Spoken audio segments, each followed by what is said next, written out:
La récente découverte de la saison 2 de la série House of Cards, avec le rituel quotidien de Kevin Spacey lié à la cigarette, nous a donné envie de fumer, ça d'accord, mais aussi de parler de la cigarette au cinéma.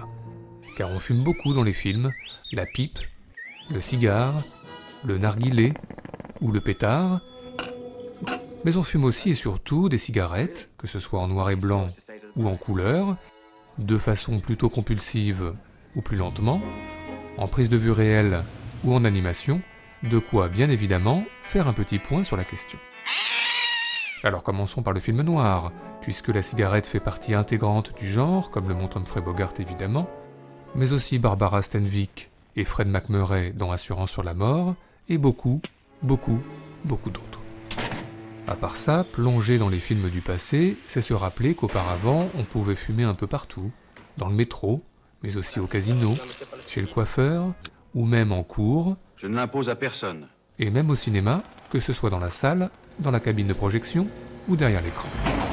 Sinon bien sûr, la cigarette est parfois le sujet principal d'un film, comme dans Thank You for Smoking et son VRP pro-cigarette. I speak on behalf of cigarettes. Révélation et le combat de Russell Crowe contre l'industrie du tabac, sans oublier le pari de Didier Bourdon et Bernard Campan, ou encore Smoking No Smoking et l'hésitation de Sabine Azema, synthétisée par une image arrêtée. Oh et puis merde. Mais quoi d'autre ?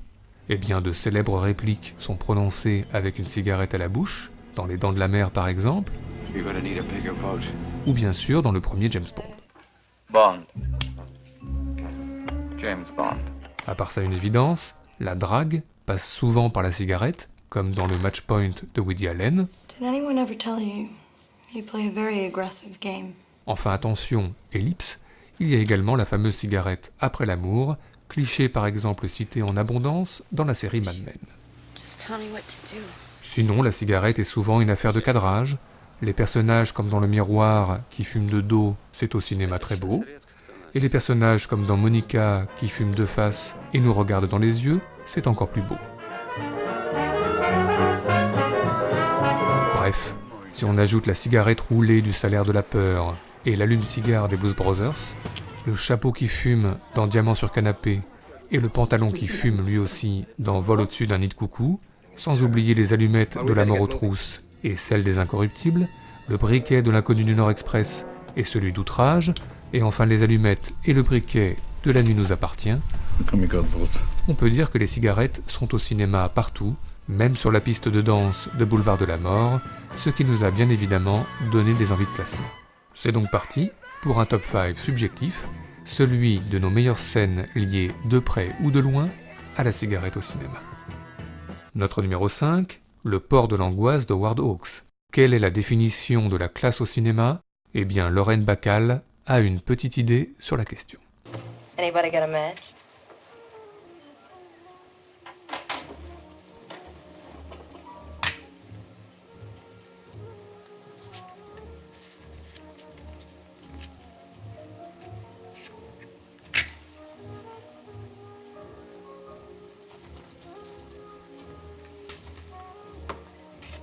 Thanks. Notre numéro 4, on fume beaucoup en prison. Il y a la cigarette du Chant d'amour de Jean Genet qui transcende les frontières. Il y a la dernière cigarette du condamné à mort de Tu ne tueras point de Kieslowski. Et puis il y a dans le Hunger de Steve McQueen, la cigarette que fume le gardien de prison après l'horreur, Sous la neige et dans le silence.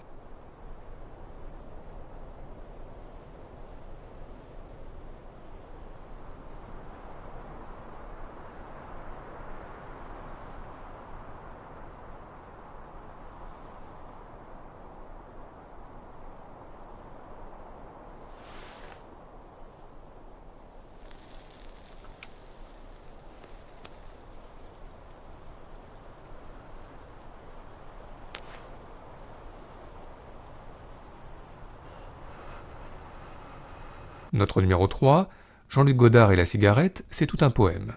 Il y a Jean-Pierre Léaud, Jean-Paul Belmondo en noir et blanc et en couleur, sans oublier Eddie Constantine, Anna Karina et Fritz Lang.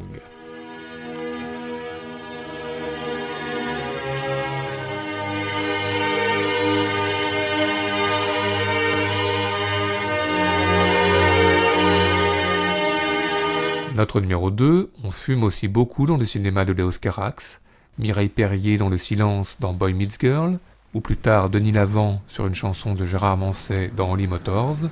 On voudrait revivre. Et puis il y a Mauvais sang, Juliette Binoche, Denis Lavant, Michel Piccoli, et les trois en même temps.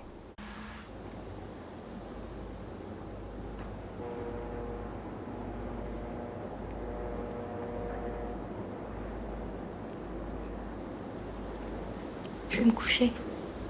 Mais notre accro à la cigarette préférée reste John Carpenter, une question comme un leitmotiv dans Assaut, un homme invisible qui fume dans L'homme invisible, et puis bien sûr Snake Plissken à New York dans les années 80, et Snake Plissken à Los Angeles dans les années 90, plus iconoclaste et anard que jamais.